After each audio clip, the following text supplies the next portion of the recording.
এক বাদশা ছিল, বাদশার একটা উজির ছিল। তো উজিরের কথা তো বাদশা শোনে, ঠিক না? উজির বলতেছে, এই বাদশা প্রশ্ন করছে, উজির বলো তো, আমার তো এই যে এরকম সমস্যা, আমার তো জ্বর আসছে, তো এখন কি করা যায় বলো তো? কয় আল্লাহ যা করে ভালোই করে। কয় আমার হয়েছে জ্বর, আর তুমি কয় আল্লাহ যা করে ভালোই করে, এটা হইল? আর একদিন আরেক বিপদে পড়ছে, আর এক সমস্যায় পড়ছে, তো সেই দিনও বলে আল্লাহ যা করে ভালোই করে। তো আর একদিন বাদশা করে গেছে হরিণ শিকারের জন্য। হরিণ শিকার করতে যায়া যেমনি ওই বাদশারে কি করবে, হরিণ শিকারের জন্য যখন রওনা দেবে, তার আগের দিন তো একটা পোকা কামড় মারছে। কথা বলেন, কি কামড় মারছে? পোকা কামড় মারছে। পোকায় কামড়ে তার একটা নখ কেটে ফেলে দিতে হয়েছে, অর্থাৎ সেফটি ধরে না এমন পোকা কামড় দিছে। পোকার কামড়ের কারণে হাতের এই পর্যন্ত পচন ধরেছে। ডাক্তার বলেছে না কাটলে উপায় নাই। ইন্না লিল্লাহি ওয়া ইন্না ইলাইহি। সমস্যা করার কারণে ওই ব্যক্তির নখ যখন বাদশার যখন নখ কেটে ফেলে দেওয়া হয়েছে, উজিরকে এবার প্রশ্ন করছে, উজির এইবার বলো তো, আল্লাহ আমার যে দুইটা নখ কেটে ফেলে, একটা নখ কেটে ফেললো, আমার যে এই বালা মুসিবত দিল, এবার তুমি কি বলবা? এইবারও উজির বলে যে আল্লাহ যা করে ভালোর জন্যই করে। যেমনি কইছে, কয় আমার নখ কাটে, আর তুমি কয় আল্লাহ কয় যা করে ভালোর জন্যই করে। উজির জেলের মধ্যে ঢোকা। জেলের মধ্যে যখন ঢুকাইছে, জেলখানা যাওয়ার পরেও বাদশা প্রশ্ন করতেছে, এইবার বলো তো উজির, আল্লাহ এবার কি করছে? কয় আমি যে জেলে আছি তাও বলবো আল্লাহ যা করে। তার মানে ওর মধ্যে কার প্রশংসা আছে? আলহামদুলিল্লাহ কি রব্বিল। সকল অবস্থায় সে কার উপরে নির্ভরশীল? আল্লাহর উপরে, এবং আল্লাহর প্রশংসায় পঞ্চমুখ। এবার কাহিনী উল্টে গেল।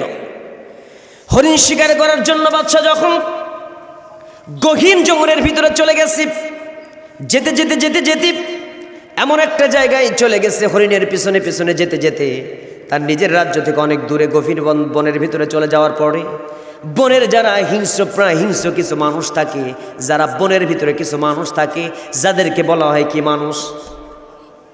জঙ্গলি মানুষ। জঙ্গলিগুলো ধরে ফেলে দিয়েছি।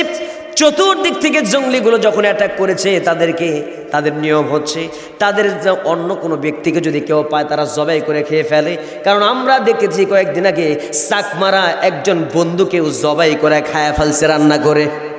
মানুষ হয়ে মানুষ খায়, এরকম জঙ্গলি আছে না নাই? কথা বলেন। জঙ্গলি মানুষ হয়ে মানুষ খায়। তো ওদের দেশের নিয়ম হচ্ছে বাদশারে জবাই করে চামড়া টামড়া ছিলা খাবে আর কি। তো এইবার ওরা সার্চ করছে, নিয়ম হচ্ছে যদি কোনো খুঁতযুক্ত ত্রুটিপূর্ণ লোক থাকে তাহলে তারা তারে জবাই করবে না, তাদের অমঙ্গল হবে। তাদের উৎসবের দিনে একজন বলি দিতে হবে, একজন ব্যক্তিকে বলি দেবে, এই তাদের পরিকল্পনা। পেয়ে গেছে বাদশারে। ওরা তো আর জানে না যে এ বাদশা। কথা কন।